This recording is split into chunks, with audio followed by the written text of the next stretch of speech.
Audio Jungle. Audio Jungle. Audio Jungle. Audio Jungle.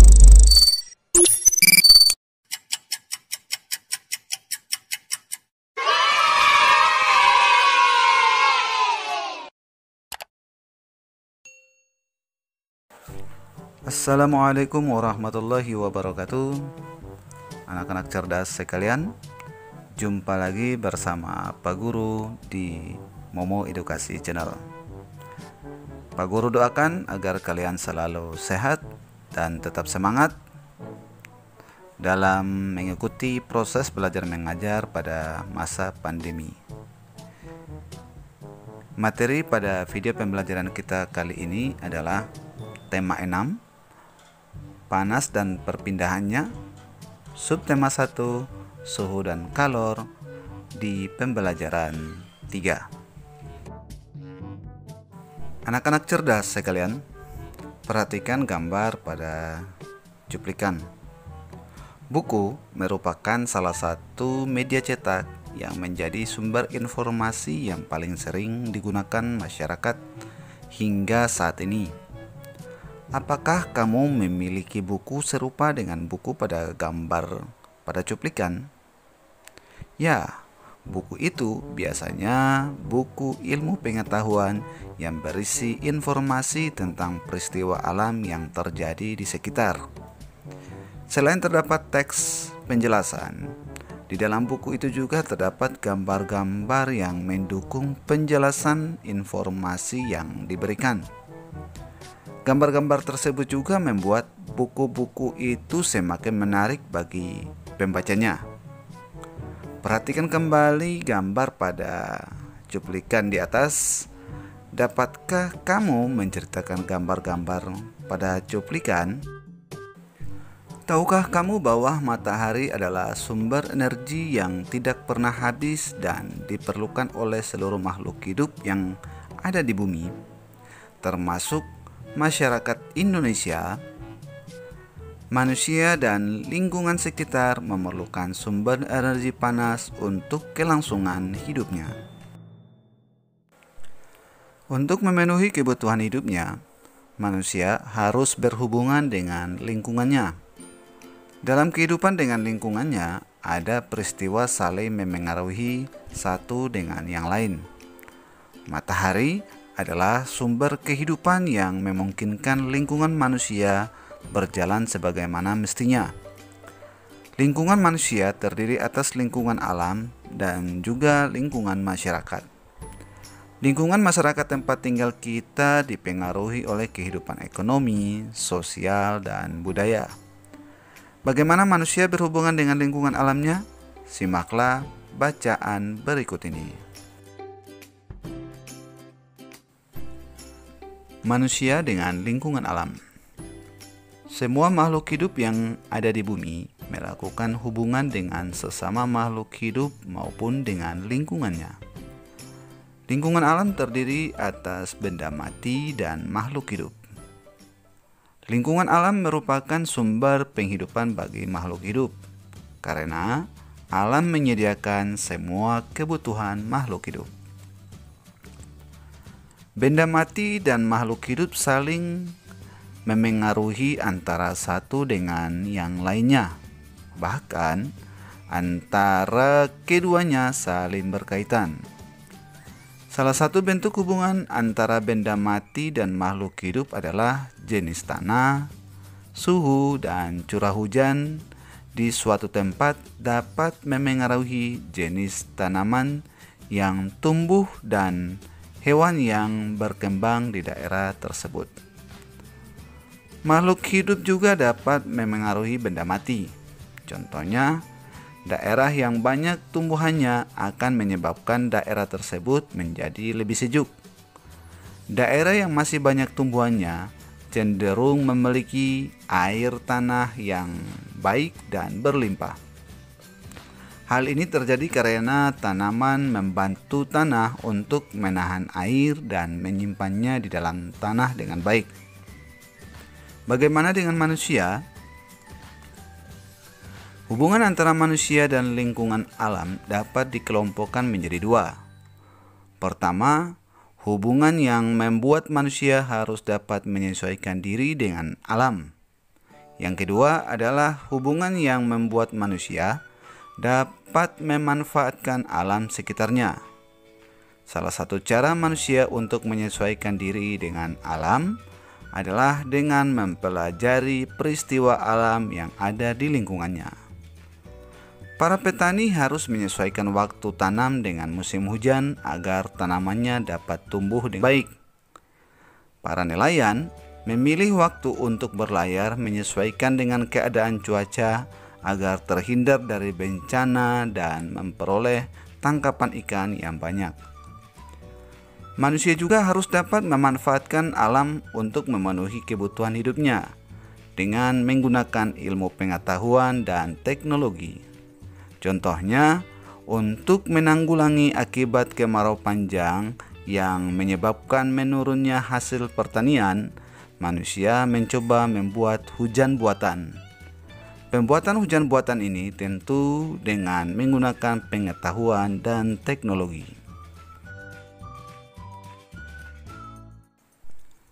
Dari bacaan itu, saya semakin mengerti bahwa manusia sangat bergantung pada lingkungan alamnya.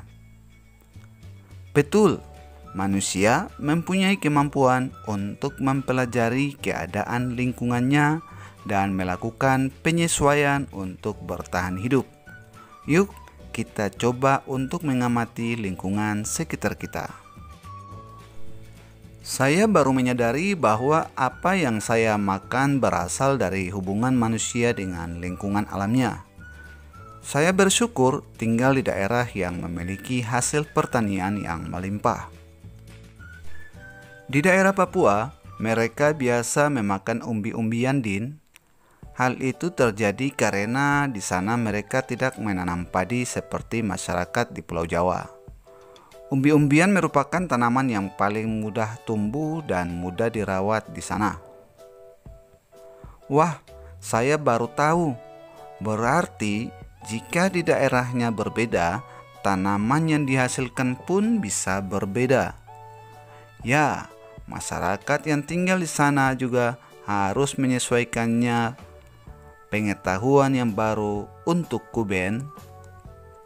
Ya, tetapi kesamaannya adalah semua orang berhak untuk memenuhi kebutuhan hidupnya termasuk mencari makan.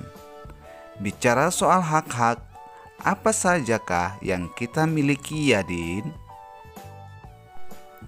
Tahukah kamu setiap manusia yang hidup di dalam masyarakat mempunyai hak yang dilindungi oleh undang-undang?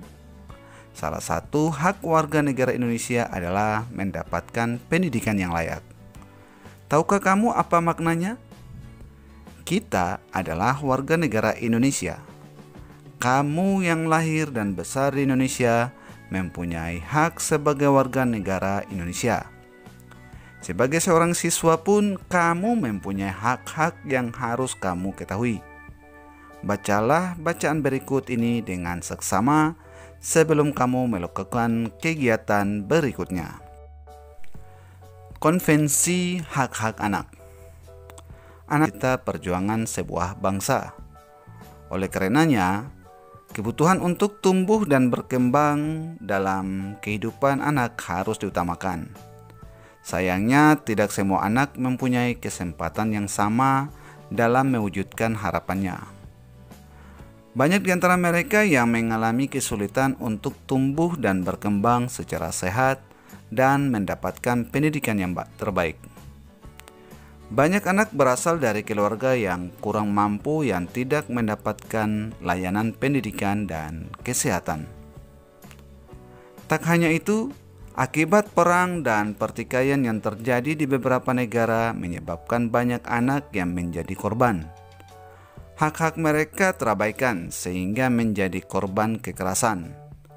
Oleh karenanya, Perserikatan Bangsa-Bangsa atau PBB mengesahkan Konvensi Hak-Hak Anak atau Convention on the Rights of the Child pada tanggal 20 November 1989. Konvensi ini bertujuan untuk memberikan perlindungan terhadap anak dan menegakkan hak-hak anak di seluruh dunia. Konvensi Hak Anak merupakan sebuah dokumen yang dibuat oleh Perserikatan Bangsa-Bangsa atau PBB yang secara resmi memberikan hak-hak kepada anak-anak sedunia. Dokumen itu juga telah diratifikasi atau disetujui oleh hampir semua pemimpin negara yang ada di dunia. Indonesia menjadi salah satu negara yang mendukungnya pada tahun 1996. Apa saja hak-hak anak menurut Konvensi Hak-Hak Anak? Menurut konvensi ini, hak anak dikelompokkan dalam 4 golongan. Yang pertama, hak kelangsungan hidup. Hak untuk melestarikan dan mempertahankan hidup dan tak memperoleh standar kesehatan tertinggi dan perawatan yang sebaik-baiknya. Apakah kamu tahu nama lengkap kedua orang tuamu? Apakah kamu tahu asal-usul kedua orang tuamu? Apakah kamu tahu asal-usul keluargamu? Setiap anak berhak tahu keluarganya dan identitas dirinya. Yang kedua, hak perlindungan. Perlindungan dari diskriminasi, eksploitasi, kekerasan, dan keterlantaran. Kamu memiliki hak yang sama dengan anak-anak lain untuk melakukan kegiatan keagamaanmu atau melakukan kegiatan perayaan tradisimu. Sebagai seorang anak, kamu belum boleh bekerja dan kamu berhak diperlakukan secara baik tanpa kekerasan. Yang ketiga, hak tumbuh kembang. Hak memperoleh pendidikan dan hak mencapai standar hidup yang layak bagi perkembangan fisik, mental, spiritual, moral, dan sosial. Kamu memiliki hak untuk sekolah, mendapatkan tempat tinggal, mendapatkan makanan dan minuman yang layak. Hakmu adalah bermain dan mendapatkan istirahat yang cukup. Karena hal itu diperlukan untuk pertumbuhan dan perkembanganmu sebagai seorang anak. Yang terakhir adalah hak berpartisipasi, yaitu hak untuk menyatakan pendapat dalam segala hal yang memengaruhi anak. Kamu mempunyai hak untuk mendapatkan informasi yang sesuai dengan usiamu. Kamu juga berhak untuk memberikan pendapat jika itu berhubungan dengan kehidupan sebagai seorang anak. Tahukah kamu tentang hakmu sebagai siswa? Bacalah artikel berikut dengan seksama. Hak-hak seorang siswa. Setiap warga negara mempunyai hak yang sama untuk memperoleh pendidikan. Setiap anak yang menjadi warga negara berhak atas kesempatan untuk mengikuti pendidikan. Hal ini sesuai dengan Konvensi Hak Anak yang ditandatangani pemerintah Indonesia. Setiap anak di Indonesia memiliki hak untuk memperoleh pengetahuan, kemampuan dan keterampilan yang akan membantunya menjadi warga negara yang mandiri di kemudian hari. Setiap anak yang belajar di sebuah lembaga pendidikan, baik formal maupun tidak formal, disebut sebagai siswa. Setiap siswa yang belajar di sebuah sekolah mempunyai hak-hak yang sama. Menurut Peraturan Pemerintah Nomor 28 Tahun 1990 yang dimaksud dengan hak-hak siswa adalah hak untuk 1. Mendapat perlakuan sesuai dengan bakat, minat, dan kemampuannya. 2. Memperoleh pendidikan agama sesuai dengan agama yang dianutnya. 3. Mengikuti program pendidikan yang bersangkutan atas dasar pendidikan berkelanjutan baik untuk mengembangkan kemampuan diri maupun untuk memperoleh pengakuan tingkat pendidikan tertentu yang telah dilakukan. Yang keempat, mendapat bantuan fasilitas belajar, beasiswa, atau bantuan lain sesuai dengan persyaratan yang berlaku. Yang kelima, pindah ke sekolah yang sejajar atau yang tingkatnya lebih tinggi sesuai dengan persyaratan penerimaan siswa pada sekolah yang hendak dimasuki. Yang keenam, memperoleh penilaian hasil belajarnya. Yang ketujuh, menyelesaikan program pendidikan lebih awal dari waktu yang ditentukan. Dan yang terakhir, mendapat pelayanan khusus bila mana menyandang cacat.